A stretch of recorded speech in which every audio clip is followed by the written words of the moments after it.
ಅಮಿತ್ ಶಾ ಬರಲಿ, ನರೇಂದ್ರ ಮೋದಿ ಅವರು ಯಾರು ಬರಲಿ, ಅಥವಾ ನಡ್ಡಾ ಬರಲಿ, ಯಾರು ಬಂದರೂ ಕೂಡ ಅವರು ಈಗ ಅಮಿತ್ ಶಾ ಅವರು high level committee, high power committee ಅಧ್ಯಕ್ಷರು.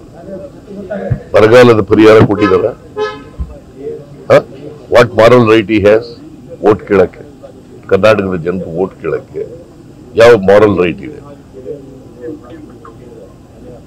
ಇವರು ಯಾರು ನಮ್ಮ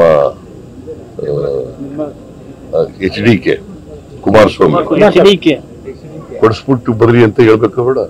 ಪರಿಹಾರ ಕೊಟ್ಬಿಟ್ಟು ಬರ್ರಿ ಅಂತ ಹೇಳ್ಬೇಕ ಬೇಡ? ಪರಿಹಾರ ಕೊಟ್ಟಿದಾರೇನ್ರಿ? ಅಮಿತ್ ಶಾನೇ ಚೇರ್ಮನ್, ಅದಕ್ಕೆ ಮೇಕೆದಾಟುಗೆ ಪರ್ಮಿಷನ್ ಕೊಟ್ಟಿದಾರ? ಬಾದಾಯಿಗೆ ಎನ್ವೈರನ್ಮೆಂಟ್ ಕ್ಲಿಯರೆನ್ಸ್ ಮಾಡಿದಾರ? ಆಮೇಲೆ 15 ಫೈನಾನ್ಸ್ ಕಮಿಷನ್ ಶಿಫಾರಸ್ ಮಾಡಿರ್ತಕ್ಕಂಥ ಪರಿಹಾರ ಕೊಟ್ಟಿದಾರ? ಅಪ್ಪರ್ ಭದ್ರಾ ಪ್ರಾಜೆಕ್ಟ್ಗೆ 5300 ಕೋಟಿ ಕೊಡ್ತೀವಿ ಅಂತ ಕೊಟ್ಟಿದಾರ? ಯಾಕೆ ಓಟ್ ಕೊಡ್ಬೇಕು ಅವ್ರಿಗೆ? ಅಮಿತ್ ಶಾ ಆಕ್ಚುಲಿ ಅವ್ರಿಗೆ he has no moral right. See 5 ತಿಂಗಳಾಯ್ತು, 5 ತಿಂಗಳಿಂದ ₹1 ಬರಗಾಲಕ್ಕೆ ಕೊಟ್ಟಿಲ್ಲ. Will you agri?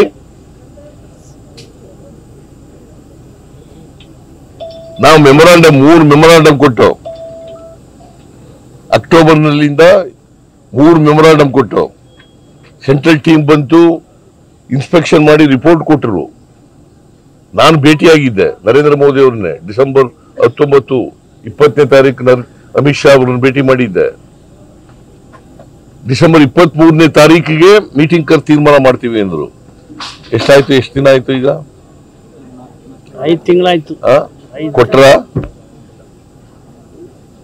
ಹೇಳಿ ನೀವೇ. 5 ತಿಂಗಳಿಂದ ₹1 ಕೊಟ್ಟಿಲ್ಲ ಬರ ಪರಿಹಾರಕ್ಕೆ. ಏನು ನರೇಂದ್ರ ಇವರು ಅಮಿತ್ ಶಾ ಅವ್ರ ಮನೆಯಿಂದ ಕೊಡ್ತಾ ಇದ್ರ?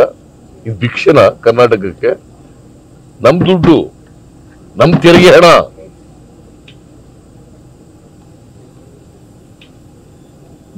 ಇದನ್ನ ಕೇಳಿದ್ರೆ ಏನು ಎಲ್ಲರೂ ಇನ್ಕ್ಲೂಡಿಂಗ್ ಇವರು ಕುಮಾರಸ್ವಾಮಿನೇ ವಕ್ತಾರ ಆಗ್ಬಿಟ್ಟಿದ್ದಾರೆ. ಬಿಜೆಪಿಯವರಿಗಿಂತ ಜಾಸ್ತಿ ವಕ್ತಾರ ಇವರೇ. ನೀವು ಹೇಳಿ, ಕನ್ನಡಿಗರಿಗೆ ಇದು ಅನ್ಯಾಯನ ಅಲ್ವಾ? 7 ಕೋಟಿ ಕನ್ನಡಿಗರಿಗೆ ದ್ರೋಹನ ಅಲ್ವಾ?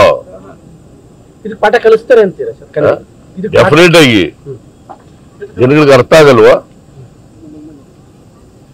ಅರ್ಥ ಆಗುತ್ತೋ ಇಲ್ಲ? ನಿಮ್ಗೆ ಅರ್ಥ ಆಗ್ಬೇಕು ಮೊದ್ಲು, ಆಮೇಲೆ ಜನಗಳಿಗೆ